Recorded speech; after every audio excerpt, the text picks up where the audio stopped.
agenda de derechos humanos integral que está siendo violada. Que existe, digamos, una negligencia de parte del Estado con las vías LGTBIQ.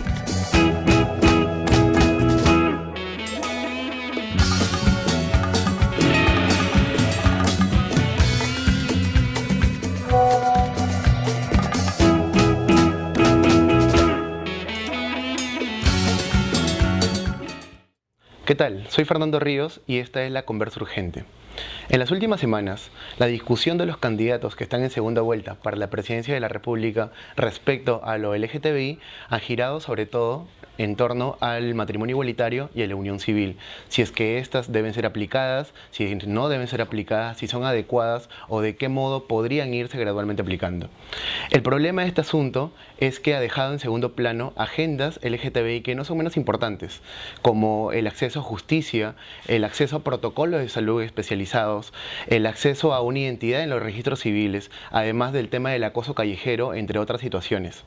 Para hablar de estos temas, tenemos esta tarde a Rudy Coquela, de investigador de No Tengo Miedo, y a Alberto Hidalgo, de Pronsex, quienes van a tocar este tipo de cosas, además de cómo estos temas están dentro de la agenda de los planes de gobierno de Fuerza Popular y de Peruanos por el Cambio o no.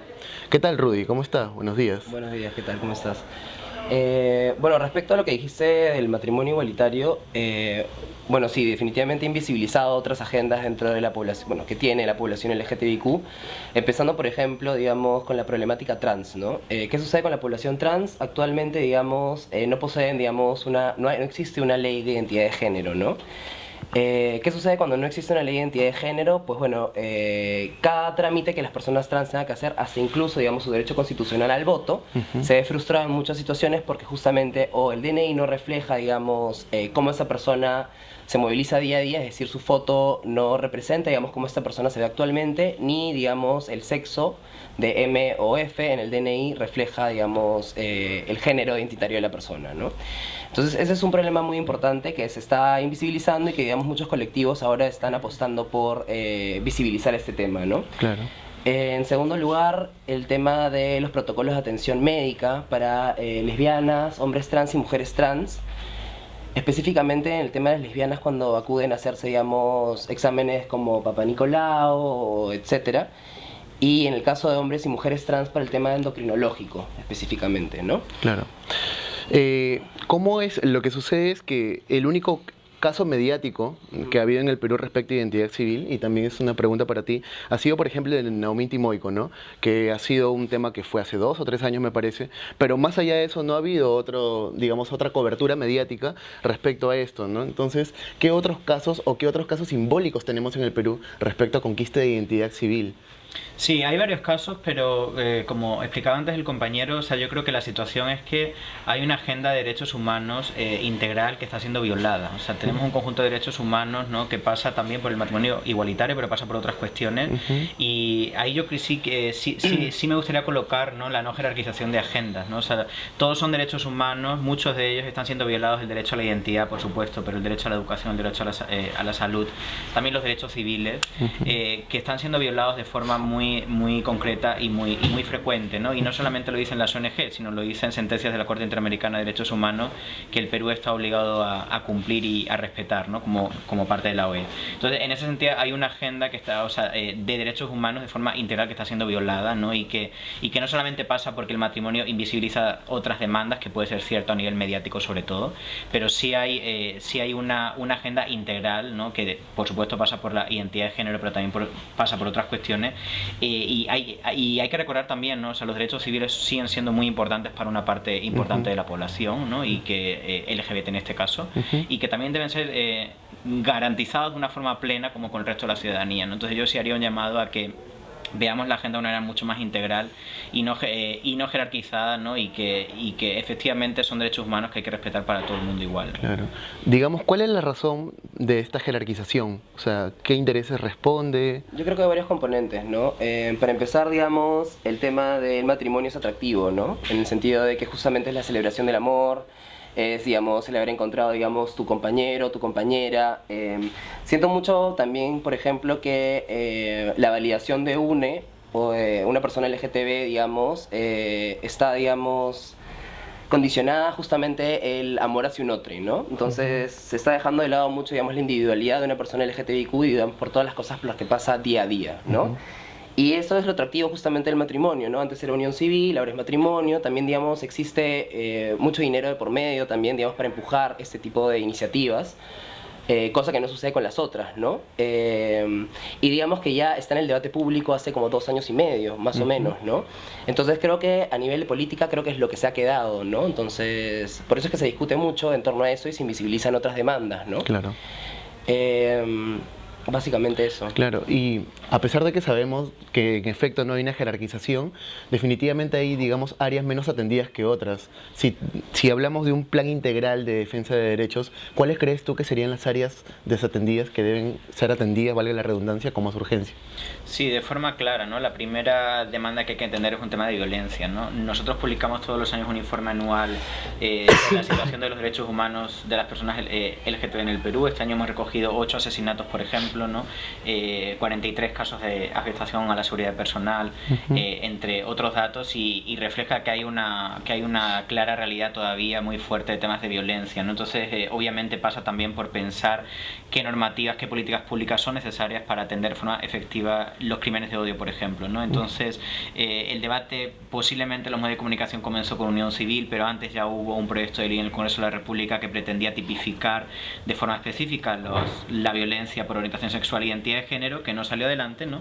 Pero que sí estuvo también en la agenda del Congreso, ¿no? Y obviamente nosotros también reclamamos que eso vuelva a ser una idea recuperada y un proyecto discutido de nuevo, porque los informes de la sociedad civil, no del Estado, porque todavía no tenemos data por desgracia, ¿no? El Estado sigue invisibilizando a la población LGTB, nos hablan de una realidad de violencia todavía muy fuerte, ¿no? Entonces, de todas maneras, la primera, si hay que decir una demanda prioritaria, sería el tema de la violencia, ¿no? Y por supuesto, yo comparto también con el compañero el tema de la ley de identidad de género, por supuesto, ¿no? Pero sí no me gustaría dejar de destacar que hay personas que sí quieren casarse, que sí quieren unirse, que sí quieren compartir un patrimonio, que sí quieren tener una herencia común, y que eso también es muy respetable, y creo que no obedece solamente a un derecho de concesión liberal que tiene que ver con la individualidad personal, sino también una tendencia regional, ¿no? O sea, tenemos cada vez más países que están acorralando al Perú, si se puede decir de alguna manera, con algún tipo de reconocimiento de los derechos civiles de las personas LGTB, ¿no? Y Perú se está quedando al nivel de Paraguay o de Venezuela. Y Bolivia.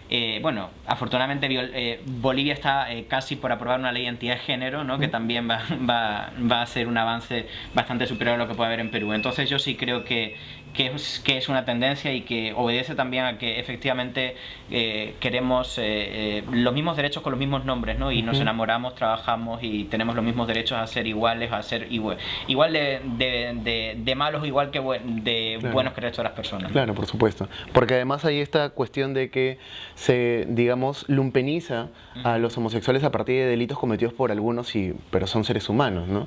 Entonces, al margen, en todo grupo humano hay malos y buenos, ¿no? O sea, no se puede esencializar a las personas así. Para cerrar esto y antes de empezar con el tema de los planes de gobierno, que es algo que quería conversar contigo además, te quería preguntar qué fue lo que sucedió con el tema de la agenda de crímenes de odio, que fue tan mediática hasta hace un año, antes de que se archive la ley. Bueno, la ley se archivó aproximadamente en el 2014, si no me equivoco, y bueno, era una ley de agravantes por crímenes de odio, ¿no? Y se archivó con una votación, digamos, súper diferencial. Y justamente una semana o 2 semanas después se dieron ciertos crímenes de odio hacia la población LGTBIQ, digamos, un caso en Yurimaguas, un caso en Amazonas, etcétera, ¿no? Y justamente uno de los argumentos que justamente surgían en el debate congresal era que a las personas LGTBIQ no se les asesina por el simple hecho de ser LGTBIQ, ¿no? Lo cual es falso. Y bueno, no tengo miedo, a partir, digamos, de lo que dijo el compañero, de que existe una invisibilización y que existe, digamos, una negligencia de parte del Estado con las vías LGTBIQ, es que, digamos, sociedad civil, organizaciones salen a hacer investigaciones para, digamos, captar información que sea útil y válida para, digamos, posicionar estos temas en el debate público, ¿no? No tengo miedo, hace 1 año y medio viene realizando una investigación en la cual ha recolectado aproximadamente 800 casos de violencia que están, digamos, ahorita siendo procesados para publicar, de los cuales, digamos, de esas personas, 95,2% dicen haber sido violentadas por ser LGTBIQ. En diferente medida, en diferente grado, pero al fin y al cabo violentadas, ¿no? Claro. Entonces, definitivamente es algo que ni siquiera debería estar debatiéndose, ¿no? O sea, si nos violentan por ser LGTBIQ me parece hasta, digamos, un poco tonto, ¿no? Porque efectivamente sí nos violentan por ser LGTBIQ. Claro.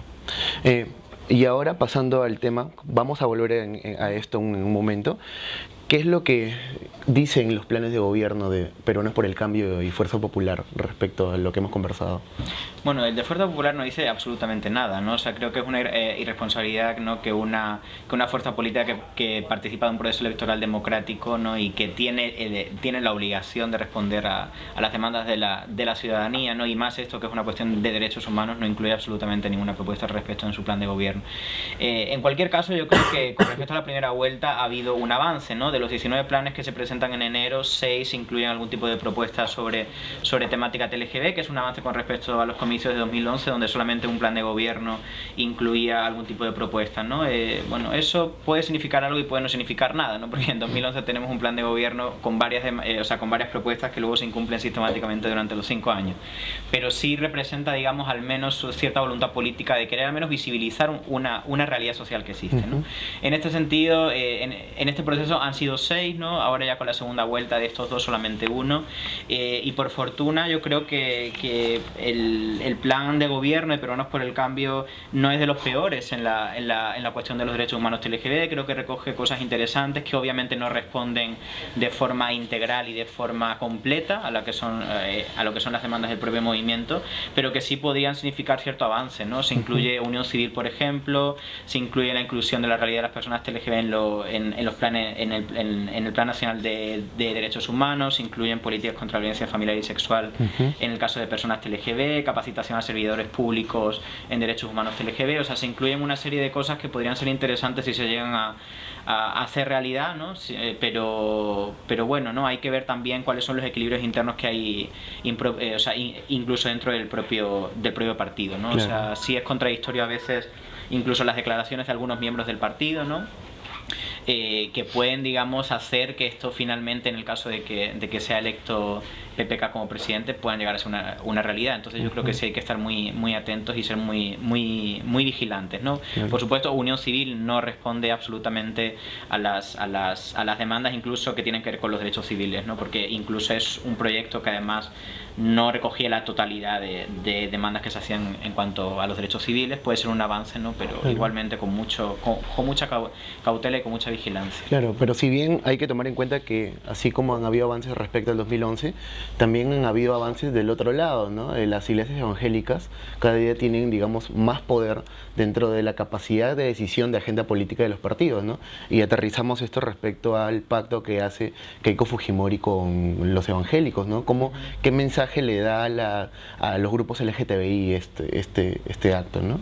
Bueno, yo creo que no hay sorpresas, ¿no? O sea, yo creo que el fujimorismo nos ha enseñado durante estos 5 años que su postura es la homofobia, que es la transfobia, y no sorprende el acuerdo, el pacto que firma Keiko Fujimori con los pastores evangélicos. Simplemente yo creo que viene a reforzar una idea que ya teníamos todos y todas en mente, y era que ellos van a gobernar en el caso de que consigan llegar a la presidencia contra nuestros derechos, ¿no? Y no solamente desde la presidencia, sino también ya tienen una mayoría grande, fuerte en el Congreso, ¿no? Y que hay que ver cómo vamos a afrontar eso también desde la propia comunidad LGB. Pero yo creo que sorpresas no hay, simplemente nos recuerda cuál es la posición que tiene el fujimorismo sobre una cuestión de derechos humanos LGB, ¿no? Para ti, ¿cuál es el panorama que se pinta para las agendas LGTBI a partir en ambos escenarios, en el escenario de ganar PPK y en el escenario de ganar Keiko? Bueno, en el escenario de ganar Keiko, como lo dijo el compañero, digamos, la tenemos bien difícil. De hecho, lo único que nos queda como, digamos, colectivos, organizaciones que trabajan por los derechos humanos LGTBIQ, nos queda solo resistir. Y bueno, nada, trabajar, digamos, a nivel de sociedad civil. En el caso que gane PPK, creo que sí, digamos, hay más luces para trabajar con el Estado, ¿no? Digamos, yo no creo que sean puertas abiertas al 100%, pero creo que, digamos, ya tener 2 congresistas abiertamente gays en el Congreso nos da ciertas posibilidades para, digamos, hacer incidencia. Y creo que, digamos, desde la cúpula de Peruanos por el Cambio, digamos, sí hay cierta apertura a hablar estos temas, ¿no? Entonces, creo que sí existe una diferencia, digamos, no es abismal, pero sí hay una diferencia entre Peruanos por el Cambio y Fuerza Popular, ¿no? Ahora, ¿qué medidas se tomen y cuáles no? No sé, creo que PPK, digamos, maneja esto, tiene bien centrado el tema de la unión civil o matrimonio igualitario, más no lo he escuchado hablar sobre otras políticas públicas o medidas a favor de la población LGTBIQ, ¿no? La última pregunta era, ¿cómo ven ustedes el tema de matrimonio igualitario durante los próximos 5 años? ¿Le ven futuro? Bueno, parece ser que hay personas o miembros de la bancada de PPK que estarían interesados incluso en volver a presentar otra vez el proyecto de ley de unión civil, ¿no? Nosotros, desde nuestra posición, eso ya no responde a la realidad, ya no responde a las demandas, y ahora sí nosotros estamos convencidos de que hay que ir a por el reconocimiento de los mismos derechos con los mismos nombres, y en ese sentido nosotros vamos a apostar por un proyecto de ley de matrimonio igualitario que ya estamos trabajando y que vamos a intentar también que algún congresista de alguna bancada lo pueda presentar, ¿no? En ese sentido, bueno, unión civil sería un avance, pero nosotros creemos que ese tiempo ya pasó, que unión civil cumplió un proceso importante, además ayudó a colocar en la agenda pública de manera muy fuerte el debate por el reconocimiento de los derechos civiles de las parejas del mismo sexo, pero ahora hay que dar un avance más, ¿no? O sea, sería también un poco absurdo que cuando en otros países de la región se empieza a avanzar ya hacia el matrimonio igualitario, nosotros recién estemos pensando en levantar otra vez la agenda de unión civil, ¿no? Al menos esa es nuestra posición. Bueno, si bien digamos nuestro colectivo, No Tengo Miedo, digamos, no es que estemos en contra del matrimonio igualitario, sino más bien, digamos, esperamos que algún día se apruebe en este país. Nosotros estamos más enfocados en lo que sería la ley de identidad de género, ¿no? De hecho, va a ser mucho más complicado que el tema de matrimonio igualitario o unión civil, porque digamos es un tema que ya se ha hablado más. Y de hecho el tema de identidad de género es más complicado o sea, por cómo se entiende, ¿no? Por cómo, digamos, los funcionarios públicos entienden la identidad trans, digamos, transmasculino, transfemenino. Entonces, creo que en realidad queda un gran trabajo por hacer, más que todo sobre, digamos, capacitar a funcionarios públicos, hablar más sobre estos temas, poner más sobre el tapete estos temas que son complicados ya de por sí a gente que no trabaja o digamos, tiene digamos, afinidad a temas de género, ¿no? Entonces, sí, esperamos que este tema, digamos, también pueda ser presentado y pueda tener la cabida mediática que tiene también el matrimonio igualitario, ¿no? Claro. Bueno, nos queda claro para cerrar que definitivamente con una agenda u otra, para la mayoría o casi toda la comunidad LGTBI, el tema de unión civil ya es un tema del pasado, ¿no? Que ahora el siguiente paso es el tema de matrimonio igualitario, pero además la siguiente lucha, y creo que también es un tema de frente interno dentro de las agendas mismas por las que se luchan, tanto afuera, ¿no? Digamos, los medios de comunicación, las agendas políticas de las personas que manejan el poder legislativo y ejecutivo. Digamos que la siguiente lucha también es la no jerarquización de las agendas, ¿no? Entonces creo que tenemos ya un panorama muy claro, que es ya no se puede trabajar una cosa más que otra, no obstante reconocer pues que hay espacios en los que se ha avanzado más y espacios en los que se ha avanzado menos, ¿no? Bueno, agradezco la participación de ambos. Muchas gracias, Rudy. Muchas gracias a ti.